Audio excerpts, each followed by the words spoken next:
We remain steadfast in our commitment in delivering local news that matters. Stories that inspire. Enriching the lives of Filipinos in the Philippines and across the globe. This is your GMA Regional TV. Buong puso para sa Pilipino.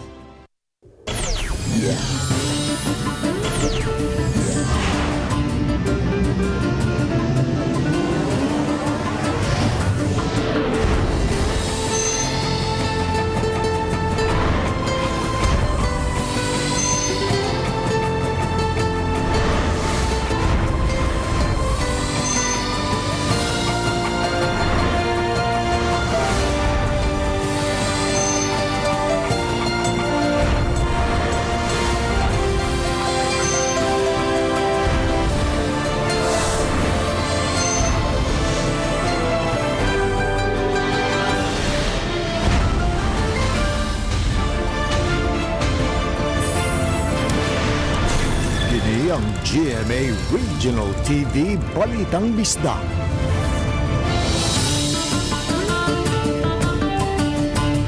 Mayong hapon, kini ang inyong GMA Regional TV Balitang Bisdak, ang bugtong kasaligan, kasandigan o kadangpan sa mga Bisaya. Ako si Alan Domingo. Nga maghatod sa labing dako mga nagunang balita nga mahinungdanon sa Central ug Eastern Visayas.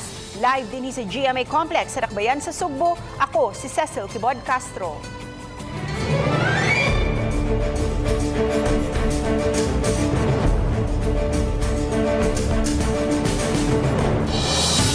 Kapulisan nangandam na sa formal nga pagsugod sa campaign period sa local positions ug mga adlaw. Samantala, City hugot nga pag-monitor ang kapulisan sa mga kalihukan nga himuon sa mga politiko. Makikalayon sab sila sa Comelec aron masayod kung unsa kini mga activity subay sa pagpangampanya. Malaumon hinuon sila nga haksay ra ang campaign period ug eleksyon sa syudad karong Mayo. Gani aduna nay gihan-ay nga plano sama sa misa, handshaking ug political rally sa kampo ni Mayor Jonas Cortez nga himuon ugma day 1 sa campaign. Ang makaatbang nga kampo pinanguluhan ni Attorney Olin Seno mihanay na usab sa ilang mga himuon sugod ug mga adlaw. Pinagi sa Comelec among tanawon dito sir kung asa ang ilahang mga locations sa mga political rallies and activities o wala tay gipili sir ato ang hatagan o kuan sir kana mga security personnel para hapsay ang ilahang kuan sa ilahang pagpahigayon. Commission on Elections could Comelec may pahigayon og voters education alang sa vulnerable sector diin gipasabot sa Comelec Commissioner ang mga partisipante kalabot sa ilang katungod sa pagbutar. Ano ang report?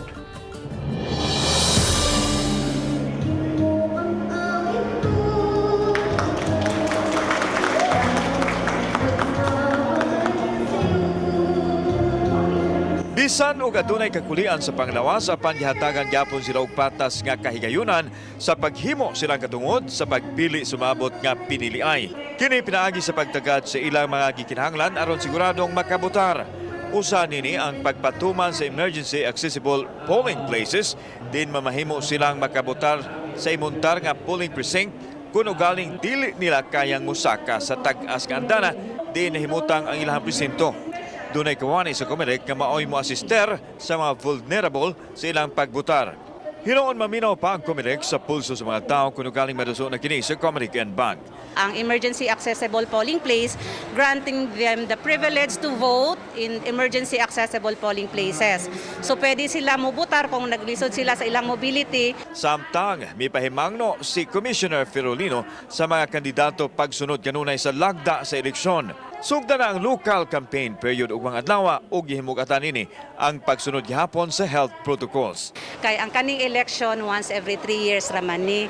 Pero ang atong relasyon sa atong mga silingan ug kapwa kandidato, this will last us a lifetime.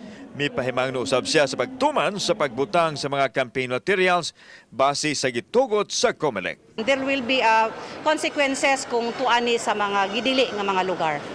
Kauban si Cleofer Lumayag, ako si Alan Domingo. Balitang Bisdak.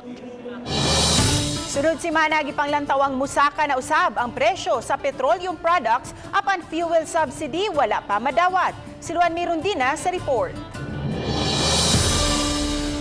Sa Sa yuning buwana, nadawat na sa UDOTCO kung United Drivers and Operators Transport Cooperative ang pasada cards, diin ipaagi ang 6,500 pesos nga fuel subsidy apan hangtod karon wa pa nila kini magamit. Karong simanaha, nagpatuman na hinuon og 5 pesos and 45 centavos nga rollback sa presyo sa gasolina. Apan sunod simana, gipanglantawang musaka na usab ang presyo sa petroleum products. Hinuon malaumon ang UDOTCO nga madawat na nila ang fuel subsidy sa di pa matapos ang buwan sa Marso. Sa lang ibabot na mo, ang gusing na lang sa LTFRB kung kano saan na pwede magamit ang sulod sa mong card. Hinaot na po kami, ma'am, yung ang maong fuel subsidy kasi mapatasaan pa nila, ma'am. Ang amount is sulod lagi na sa ilagad-law na doon na to. Kay swildado ang mga drivers, ang cooperative ang direktang apektado sa sunod-sunod nga pagsaka sa presyo sa gasolina. Busa mipatuman sila og mga pamaagi aron makamenos sa konsumo, pinaagi sa paglimit sa gidaghanon sa biyahe depende sa volume sa mga pasahero.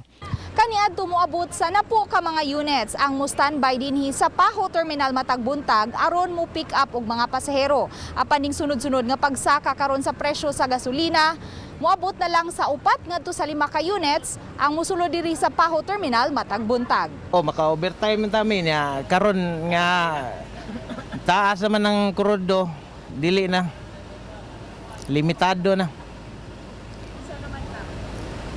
Kibali mo gamay na mong round sa among pangbiyahe ron. Magdawatan og minimum nga suhulan ang mga driver sa UDOTCO ug may gamayng allowance. Apan kay nagmahal na usab ang presyo sa mga palaliton, dakong tabang na unta alang sa mga drivers ang maka-overtime. During sa rush hour mo padaganan itong daghan, katong mingaw-mingaw nga oras, limitahan na po na ito padagan.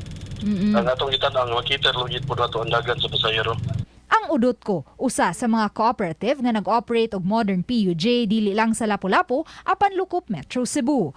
Sa pagkakaron, may 132 sila ka units sa fuel-powered modern PUJ, samtang 100 units usab sa Egypt nga nag-operate lang palibot sa tibok Mactan Island.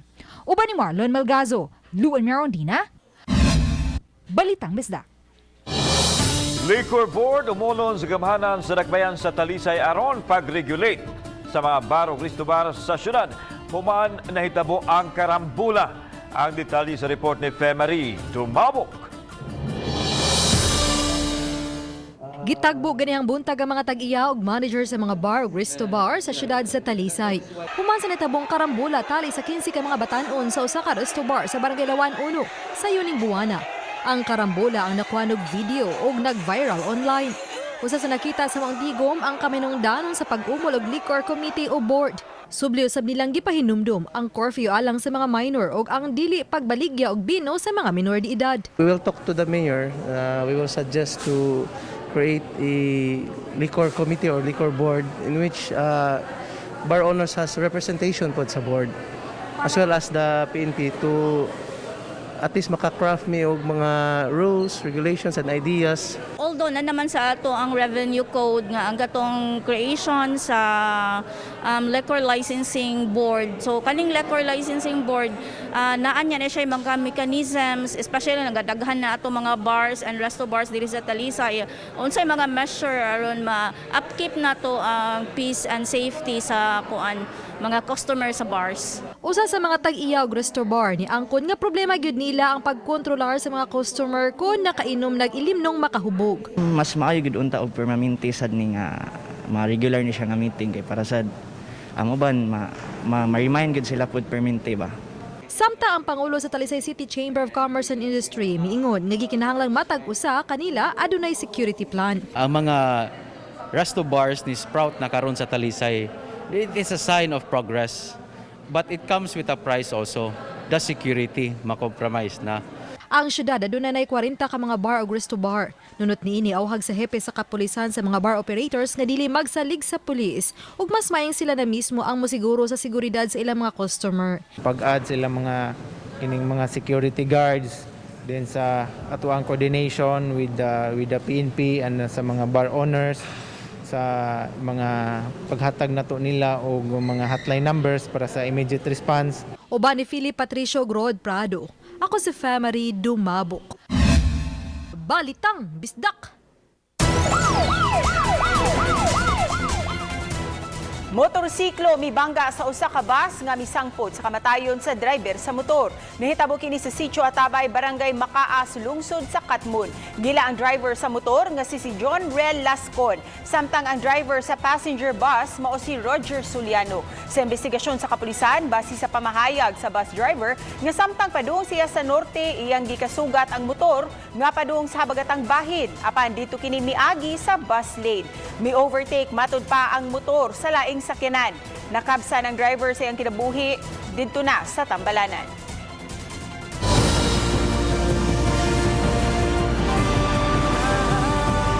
Kini ang GMA Regional TV Balitang Disda.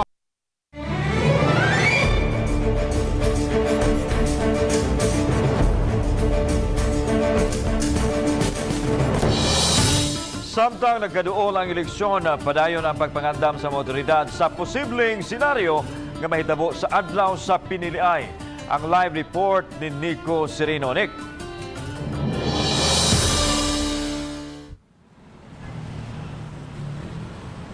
Yes, Lan, kini ang hinungdan nganong gihimo kini mga simulation exercises aron maandam masukod ang preparasyon sa kapulisan sa bisan unsa mang senaryo nga mahitabo atol mismo sa piniliay.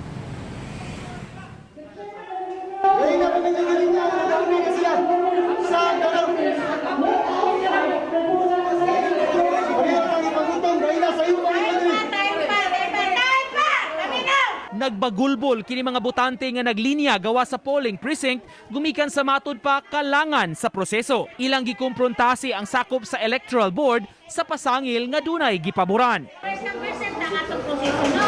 So, kana sila mo ba na magipauna na namo kay Puntes unya PWD mo. Kay nagkagubot na ang mga magtutudlo mi request og pulis. Apan sa pagresponde mas nainit ang uban ug midapat sa pulis nga nakasamad niini. Maong gidakop na sa mga otoridad ang nagpasiugda sa kagubot ug mipasaka og reklamo ang sakop sa electoral board. Again, sa inay court of law, doon na sukay katungod pagkuha ko galing abogado. Kining tanan parte sa simulation exercise nga gihimo sa kapulisan sa Mandawi isip preparasyon sa umaabot nga eleksyon. Si Ma'am Jovelyn taud-taud na nga miserbisyo matag piniliay ug nagpasalamat sa maong exercise. Malaumon sila nga malinawon ra ang eleksyon. Katabang gid sir ngano mao mong ginisika sa karon mahitabo during election.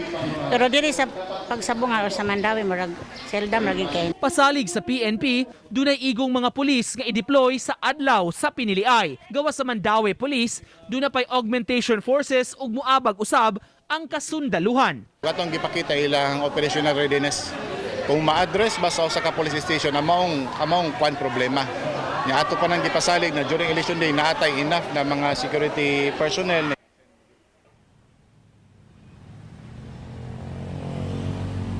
Gawa sa Station 3, nakahimo na sabog simulation exercises ang Station 1 o Station 2 sa Mandawi. Gikatakdang musunod sa umaabot ng mga adlaw ang uban pang mga istasyonan sa MCPO. Alan? Daghang salamat, Nico Serino. Mga dive shop sa Lapu-Lapu City, inanay nang nakabangon nunod sa pagluag sa travel restrictions. Apan mga corals nga nagusbat atol sa Bagyong Odette, kinahanglan pang tabangan aron mabalik ang kanindot ni ini. Siluan Meron Dina sa report. Short dive. Sukad nga miluag ang travel restrictions, anam-anam nang mi-operate pagbalik ang mga dive shops. Apan aminado ang diving instructor nga si Raymond Banga nga anaa pa lang gayud sa 2% sa ilang mga foreign clients ang nakabalik. Dili kay yung bulto mo ari ba. So nay moabot usa ugma nay moabot lain. And then kuan lang na sila dili ingon for 1 week. Good for 1 day ra na sila. Usa sa iyang regular client, ang PhilAm nga si Joey Chongson, kinsa usa-usab ka licensed rescue diver. Mato ni Joey, usa ang sugbo sa mga dapit nga maanindot unta ang coral reefs, hinungdan sa iyang pabalik-balik og dive dinhi sa Sugbo. Apan gikasubo niyang nahiagom kini og dakong kadaot gumikan sa Bagyong Odette. Before the lockdown, it was a beautiful place to dive. There were so many tourists coming in from Europe especially. Fortunately, after lockdown, after Odette, there was a lot of damage in the ocean as well. And you can see when I go diving, you can see all the damage. But little by little, it's getting rebuilt. Gidasunan kini sa dive instructor nga si Raymond Banga, Kinsa mibutyag nga may pipila ka mga beach dive entry sa Lapu-Lapu ang naapektuhan usab sa bagyo. So kung naa may mga beginner, amo na lang sila ikuan og option, boat dive na lang. So musakay mi bangka mo adto mi sa either island sa Hilutungan, Olango, or diri dapit sa may PCR, wala man maapektuhi. So nindot siya. Ang Lapu-Lapu City Hope for Corals Divers Association padayon sa paghimo og mga amatong aron makadani kini og daghang mga isda diin sila didto mangitlog. Gipasigarbo usab sa scuba diving instructor nga si Lavelia Belchua nga ubay-ubay na sa ilang mga na-train ang na-hire na usab sa nagkadaiyang mga dive shop sa Dakbayan. So karon na hinahinay sad ni nga nag-rehab gud ni nagpabalik po sa mga corals nga nga upside down o gi-arrange dito sa ilalom sa dagat. So hinahinay na sad nga namalik po ang isda. Uban ni Marlon Melgazo, Luan Merondina, Balitang Bisdak. Pipila ka mga personnel sa Talisay City Disaster Risk Reduction and Management Council ang ipaubos sa Emergency Responder Force aron mas andam kuno galing adunay daghang emerhensiya. Ang report ni Femari Dumabok. Kining 20 ka mga personnel sa Talisay City Disaster Risk Reduction and Management Council ulan ug init nga nilahutay sa physical, mental ug emotional training. Kapin sa kabuan silang ipaubos sa maong pagbansay. Mato sa ilang pangulo nga gihimo kini karon samtang dili na busy ang ilang mga personnel sa pagresponde sa mga emerhensiya sa COVID-related cases. Last time pag-responde nila nani sila kuyog nga trained para abag ni sila, assist ni sila. So lamang lang ni sila kay nani sila experience ang na lang siya, ang lecture na lang ilang kulang. Samtang gituga ni Santillana nga halos kada adlaw duha o sa uwa na gyoy madugang nga positibong kaso sa COVID-19 sa Dakbayan. Gani sa lahing talaan sa Talisay City Health Office, 13 na lang ang mga aktibong kaso sa syudad. Dugang ni Santillana, mga 3 na kasimana nga wa na magamit ang temporary treatment and monitoring facility sa Dakbayan diha sa Barangay Lagtang. Hinuon kanunay kining andam kun adunay COVID patient nga i-admit. Wala na pud tay emergency cases nga COVID nga dadonon og hospital. No, probably this is because ni hinay na ang ato ang transmission siguro sa COVID. Ang nakanindot jud kay vaccinated dako-dako naman gud ta og percentage sa vaccinations. Oba ni Philip Patricio Grod Prado. Ako si Femari Dumabok. Balitang Bisdak. Mipasiugyaw balik sa paugnat sa kusog ang LGBTQ+ sector sa Dakbayan sa Talisay. Usa sa paugnat sa kusog mo ang paliga sa basketball sa Barangay Bulacau. Sa Sports Fest, nakalain-laing pundok ang misalmot. Sa pagbukas sa kalihukan, mipasundayang usab ang ilang mga talent ang ilang mga muse sa matag team. Usa sa tinguhan niini ang pag-promote sa health, wellness, maayong relasyon ug pagtinabangay sa matag pundok. Gisugdan kini human gipahibaw sa Dakbayan sa Talisay nga tugutan na ang pagpahigayon og mga sports events ang 22 ka mga barangay. Usa sa gihimong basihanan ang pagkabot na sa 80% sa populasyon sa Dakbayan nga nabakunahan na.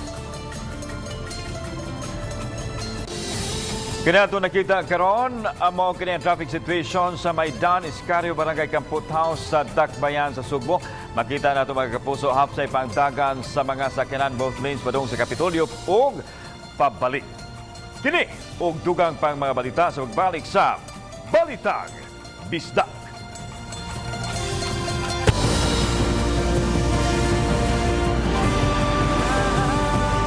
Kini ang GMA Regional TV Balitang Bisdak.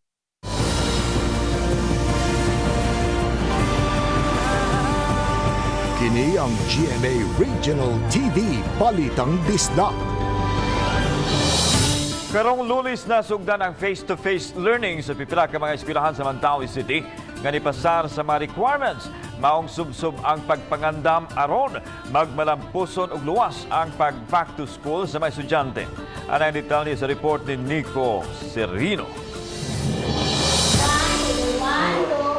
Busy na ang Pagsabungan Elementary School pagpreparar sa pagsugod sa face-to-face classes karong Lunes gikan sa pagpamintal sa mga bangko, ngadto sa paghanay sa setup sa classrooms. Sa sulod gisiguro nga limitado ra ang mga lingkuranan ug distansya gyud. May mga markers sa agianan sa mga kabataan ug may disinfection station. Sa laing classroom dunay giandam nga kaugalingong hygiene kit sa matag estudyante, kumpleto sa alcohol, wipes ug mask. Excited kay for how many 2 years almost wala ang jud mi nakakita sa mga estudyante na binaka ng kindergarten pagid mi kailan-ila. Siguro gyud sa mga maestra nga ang mga ginikanan aning mga bata fully vaccinated ug kun mahimo pod og ang ilang mga bata na bakunahan mas labing maayo. Ang eskwelahan usa sa 15 ka public school sa Mandaue nga gitugtan ng magsugod sa limited face-to-face classes alang sa kindergarten, grade 1, 2 ug 3. Gikinahanglan hinuon ang written consent o pagtugot gikan sa ginikanan sa pagsalmot sa kabataan. Ang purpose gud ana is especially for the lower grades reading. Read literacy and numeracy. Then follow up for the modules because there are some parents nga gid sila maka-assist sa ilang kon kay they're very busy with their work. Matud sa Mandaue City Division, andam na sila sa pagsugod sa batch 1 sa face-to-face session. Na-inspeksyon na ang mga eskwelahan, ni pasar sa checklist ug sagad nakabuhat na og simulation activity. We have been preparing mga kuan pa man last year pa no, last December no, but we were not able to conduct the face-to-face classes because of the katong quarantine classifications ato ang safety. Laing batch sa mga eskwelahan nga giandam nga mag face-to-face hayan magsugod na sunod buwan. Uban ni Godfrey Relien, Nico Sereno, Balitang Bisdak. Commission on Human Rights mo imbestigar sa giingong paggamit og mga bata isip human shield aron dili mabutangan og ali o railings ang Unit 2 sa Carbon Public Market. Ang insidente nakuhaan og video nga mo'y iduso ni Konsehal Joel Garganera ngadto sa CHR, PNP ug DSWD. Ani ang report. Gipakita ni Konsehal Joel Garganera ang video diin nakita ang mga bata nga mibuto og dayon adto sa railings nga giandam sa probe nga ibutang sa Unit 2 Carbon samtang ang mga dagko anaa sa luyo nga nag-andam na sa ilang pagbabag. Sa video kalit nga mihamag ang mga bata nga nagkupot sa railings ug dayon midagan pa atras. Nahitabo kini niadtong Marso 11 diin nakuhaan usab og video ang tensyon tali sa mga kawani sa kagamhanan sa Cebu City ug mga vendors nga supak sa redevelopment sa Carbon Public Market. Gikondenar sa konsehal ang paggamit sa mga bata isip taming sa ilang pagbabag sa proyekto. Giklaro hinuon ni Garganera nga dili ang mga vendors o mga ginikanan ang nagtukmod sa mga bata kundi ang grupo kuno nga nagpaluyo sa kalihukan apan wa niya ibutyag kinsa. Gawa sa Commission on Human Rights, giawhag usab sa konsehal ang Philippine National Police ug ang DSWD sa pag-imbestigar sa nahitabo. Ayaw gintuguti nga himuon nga phone or taming ang inyong mga anak, no? Para nako that's very foul.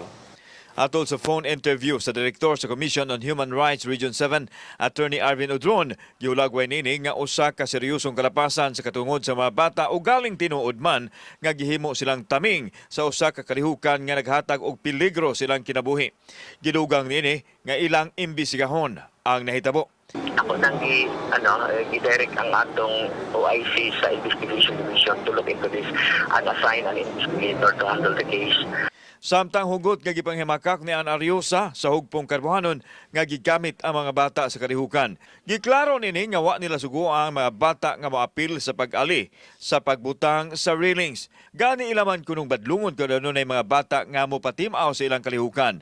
Andam silang moatubang sa investigasyon. Ang lang ning i-clarify ha, kami wala gyud ni nagsugo sa mga bata nga moapil. Oo. Siguro tungod sa grabe nga komosyon og sunod-sunod nga mga panghitabo diha sa carbon. Kauban si Clover Lumayag, ako si Alan Domingo. Balitang Bisdak.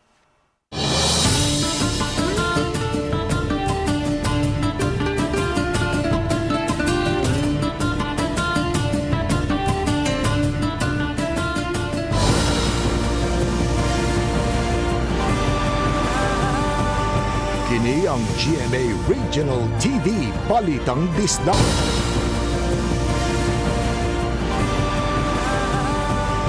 Kini ang GMA Regional TV Balitang Bisdak. 28 ka mga units sa modern PUJ nga iya sudot ko ang padaganon ato sa pagpatuman sa DOTR ug libreng sakay sa nagadiyang mga dapit sa nasod sugod Abril 1. Partikular nga makabenepisyo nini ang mga pasayro sa rutang MEPSA, Cordoba, MEPS Liloan ug Marigondon Mercado. Sa inisyal nga plano sa DOTR mulanat og 45 ka adlaw ang pagpatuman sa libreng sakay.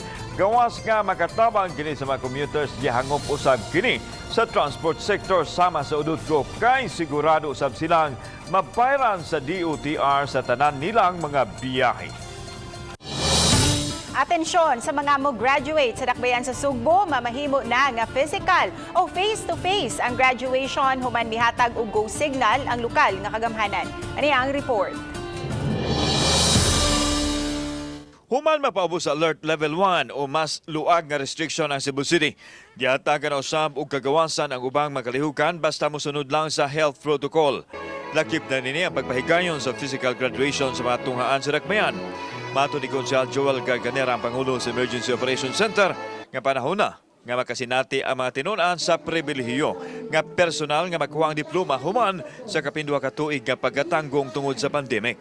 Bisan ubos kini sa DepEd apan ang local government unit maoy magbuot kung tugutan o dili ang ingon ini nga set up sa graduation. It's about time na sad, no? Kay for the last 2 years, makita nimo ni mga bata wa gini makahimamat sa ilang mga classmate, no?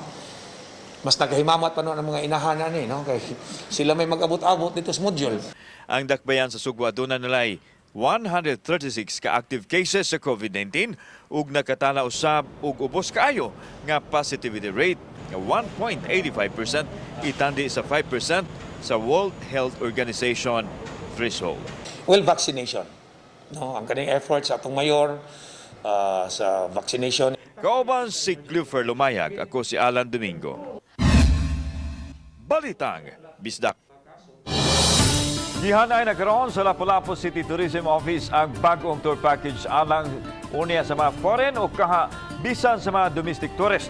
Matod ni Rapi Raffles o YC sa Lapu-Lapu City Tourism Office nga daghang mga tour packages ang ilang giandam karon usa nini ang mga tourism related activities sulod mismo sa Mactan Shrine diin nagbuntaog ang monumento ni Lapu-Lapu. Kabahin sa tour package midugang si Raffles mao ang reenactment mismo sa kadaugan sa Mactan. Yang gipasabot nga daghang mga turista ang gusto mo saksi sa kadaugan sa Mactan apan gipasundayag lang kini matag Abril 27.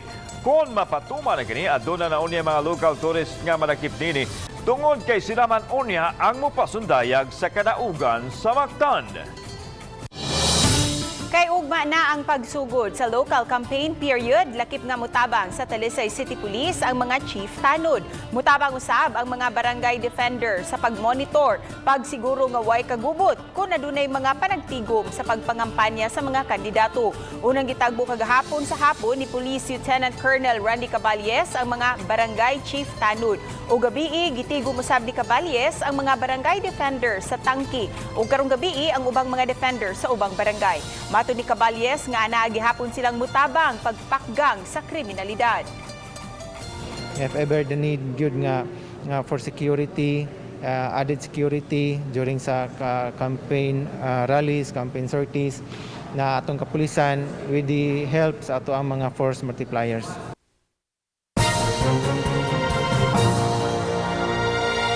Kini atong latest weather update. Ang northeasterly surface wind flow ang nakaapekto sa may northern Luzon ug wala tay gi-monitor na low pressure area sulod sa atong Philippine Area of Responsibility.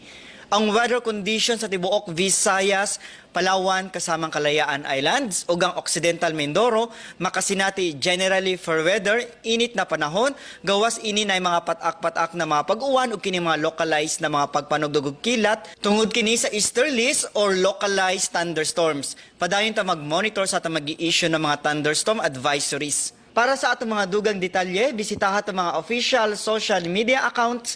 Kini si Jomar Eclarino gikan diri sa DOST Pag-asa Mactan. Maayong adlaw ug mag-amping tang tanan.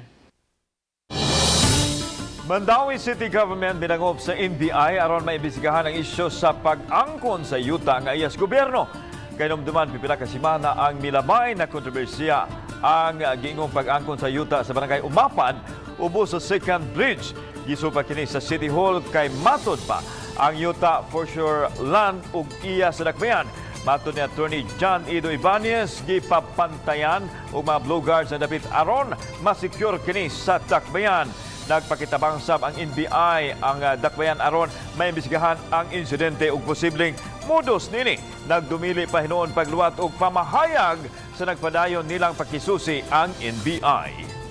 Tanawon ug kinsa ning mga unscrupulous individuals who are there. I think niana sa NBI nga they believe na sindikato ani nga nagpaluyo kay nganong naay budget ba. So mao na ni-investigate ang atong mga government agencies.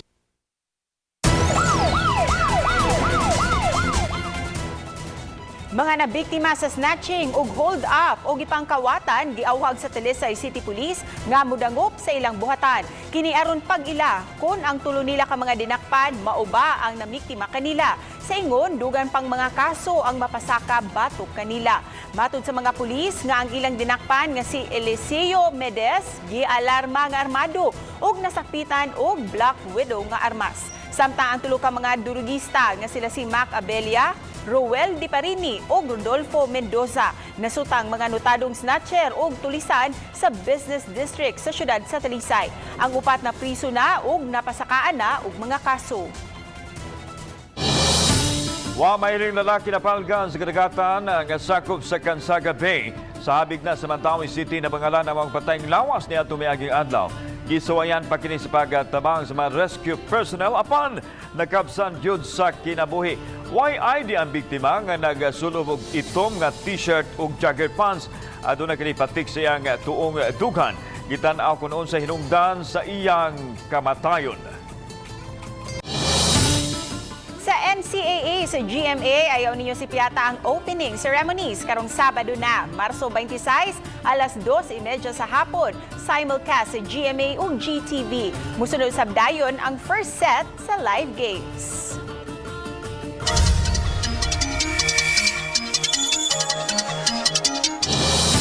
Ani ay 25 anyos nga security guard gikuhaan og hulagway sa second netizen nga kon mingaw sa iyang gibantayan ng establishmento sa Tacloban City.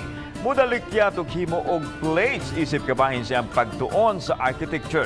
Ang maong gwardya na ilang si Melchizedek Auria. Matod sa netizen nga si Cristina Princilio, nagtrabaho isip security guard si Auria aron mao iyang ipangbayad sa tuition ug ubang galastuhan. Giangkon sa gwardya nga makautang gyud siya ilabi na kun dunay paliton nga iyang gamit. Yulagway ni Princilio nga inspirasyon si Auria kinsa wa mawad iyo paglaom nga makaeskwela bisan sa kalisod sa kinabuhi. Og padayong nakigbisog makabot lang ang pangandoy sa kinabuhi. Sa edukasyon, sa new normal ang Alta Vista Elementary School sa Puro, Camotes, mipahigayon og simulation exercise alang sa progressive expansion face-to-face classes. Ang pag-arangkada sa klase sa new normal magsugod karong Lunes, Marso 28. Usa ang eskwelahan sa Barangay Alta Vista sa 800 ka mga tunghaan sa Cebu Province nga gitugtan na sa pagpahigayon niini. Tungod sa health protocols, adunay gi-require nga number of students sa matag grade level ang makatungha. Kini gikan sa kinder, grades 1 to 3 o grades 4 to 6. Tungod kay daghan kayo ang gusto nga maka face-to-face na, gibahin ang mga klase ngadto sa set A o set B ug ang mga adlaw niini. Sa pagsulod pa lang sa mga estudyante, adunay hand washing area, mag-temperature check ug mo-fill up usab sa health declaration form. Base sa mga magtutudlo nga 98% na nga nihatag sa ilang pagtugod ang mga ginikanan nga maka-attend na sa limited face-to-face classes ang ilang mga anak. Daghang salamat sa mga kapuso nato apil ang nasa gawas sa nasod nga nakisayod sa mga dagko ug mga nagunang balita sa rehiyon ug gikan dinhi sa Central ug Eastern Visayas. Ako si Alan Domingo. Ang inyong balita, ang among balita kay matag lokal nga balita mahinungdanon. Kini ang inyong GMA Regional TV Balitang Bisdak. Buong puso para sa Pilipino. Ako si Cecil Kibod Castro ug mayong hapon mga kapuso.